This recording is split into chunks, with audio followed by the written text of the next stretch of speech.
আঞ্চলিক ৰঙালী বিহু সন্মিলনৰ সৌজন্যত দ্বাদশ বাৰ্ষিক ৰঙালী বিহু আজি আয়োজন কৰিছে। আজি ৰাতিপুৱাৰ 6 বজাত চাফ চিকুণ পৰিষ্কাৰৰ আৰম্ভণিৰ পৰা 7 বজাত মুখ্যধাৰা উন্মোচন কৰিছে।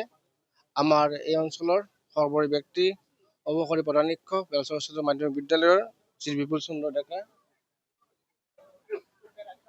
বজাত পৰা আৰু ৰচিতনা প্ৰতিযোগিতা আৰম্ভ হৈছে, চিত্ৰাংকন প্ৰতিযোগিতা আৰম্ভ হৈছে, খেল ধেমালি প্ৰতিযোগিতা আছিলে। সন্ধিয়া 5 বজাত বঁটা বিতৰণী সভা হৈছে। অলপ পিছতে আকৌ একক নৃত্য প্ৰতিযোগিতা আৰম্ভ হ'ব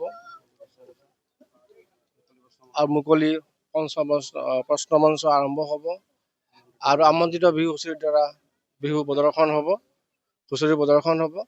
ইয়াৰ মাজতে এই বাকৰিটো উদ্বোধন কৰিলে কটন কলেজৰ মই নিজে ডক্টৰ হীৰেণ ডেকা, সংযোজক কটন বিশ্ববিদ্যালয়ৰ হয়, মই এই গাঁৱৰে হয়। ইয়াতে মই জন্মস্থান, ইয়াতে মই ডাঙৰ দীঘল হোৱা।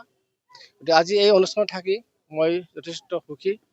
আমাৰ যিটো অসমীয়া যিটো সংস্কৃতি, এই বিহুৰ তেওঁলোকে ধুনীয়াকৈ উপস্থাপন কৰিছে আৰু আমাৰ এই অসমীয়া সমাজ জীয়াই থাকিবলৈ হ'লে আমি এনেকৈ অকল বিহু পাতিয়ে নহয়, আমি অসমীয়া হকে আমি উন্নতিৰ হকে আমি কাম কৰিব লাগিব।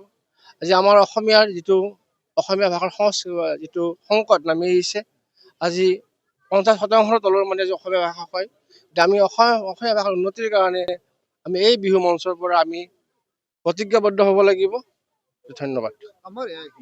আজি প্ৰথম বিহু আমাৰ জুবিন গাৰ্গ হিয়াৰ আমঠু, তেখেতৰ উপস্থিতি আমি যথেষ্ট অনুভৱ কৰিছোঁ।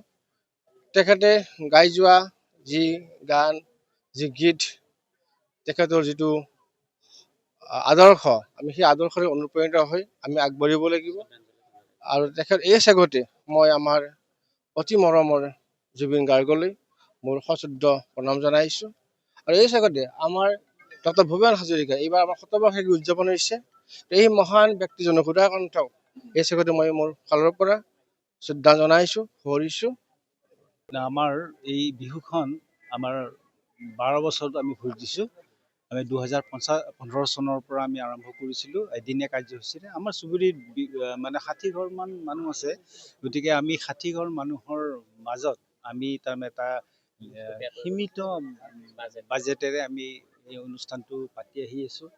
আৰু কেতিয়াবা প্ৰাকৃতিকভাৱেও আমি সমস্যাৰ সন্মুখীনো হওঁ, তথাপি আমি পাতি আছোঁ। আজি যেনিবা অলপ বতৰ ভাল দেখা পাইছোঁ, ভালে হৈছে। ৰাতিপুৱাৰ পৰা আমাৰ বিভিন্ন ধৰণৰ ইয়াত অনুষ্ঠান চলি আছে। ৰাতিপুৱাই আমি চাফ চিকুণৰ আৰম্ভ কৰিলোঁ, তাৰপিছত মুখ্যদ্বাৰ উন্মোচন কৰিলোঁ, পতাকা উত্তোলন কৰিলোঁ, তাৰপিছত খেল ধেমালি হ'ল, ভেকচন প্ৰতিযোগিতা হ'ল, চিত্ৰাংকন প্ৰতিযোগিতা হ'ল, সৰু সৰু কণ ল'ৰা ছোৱালীখিনিক আমি খেলাৰ কাৰণে বা মহিলাখিনিও ইয়াত সক্ৰিয় অংশগ্ৰহণ কৰে। আৰু আমাৰ ইয়াত এটা উৎসৱ মুখৰ পৰিৱেশ হয়, মানুহখিনিৰ মাজত আমাৰ সম্প্ৰীতিটো যথেষ্ট আছে। আৰু আমি আমাৰ অসমৰ দুজন মহান শিল্পী ডক্টৰ ভূপেন হাজৰিকা আৰু আমাৰ পৰহি দিনা আমাৰ মাজৰ পৰা হেৰাই যোৱা আমাৰ হিয়াৰ আমঠু জুবিন গাৰ্গৰ স্মৃতিটো আমি অলপমান আমি অনুষ্ঠান ৰাখিছোঁ। আৰু আমি আশা ৰাখিছোঁ ভৱিষ্যতলৈ যাতে আমি এনেধৰণে আগবাঢ়ি যাব পাৰোঁ। কাৰণ আমাৰ 12 বছৰ হ'ল যদি এই বছৰ আমি চেষ্টা এটা কৰিছিলোঁ, কিন্তু এতিয়ালৈ আমি পোৱা নাই। চাওঁ বাৰু ভৱিষ্যতলৈ আমি যদি কৰিব পাৰোঁ তেতিয়াহ'লে আমি এইটো চাম। কাৰণ আমাৰ মানুহখিনিও খুব পৰিশ্ৰম, আমাৰ বিশেষকৈ কৃষি ভিত্তিক আমাৰ মানুহখিনি। আৰু আমি চৰকাৰলৈ আহ্বান জনাম যাতে আমাৰ ধৰণৰ এনেকুৱা চালুকীয়া অনুষ্ঠানবিলাকক আৰ্থিক সাহাৰ্য দি আমাৰ মানুহখিনিক উৎসাহিত কৰে। আৰু অসমীয়া জাতিৰ ৰাখিবলৈ হ'লে, অসমীয়া জাতি বৰ্তি থাকিবলৈ হ'লে আমি এই বিহুৰ মাধ্যমেৰে আমি অসমীয়া জাতিটোক একত্ৰিত কৰি ৰাখিব লাগিব।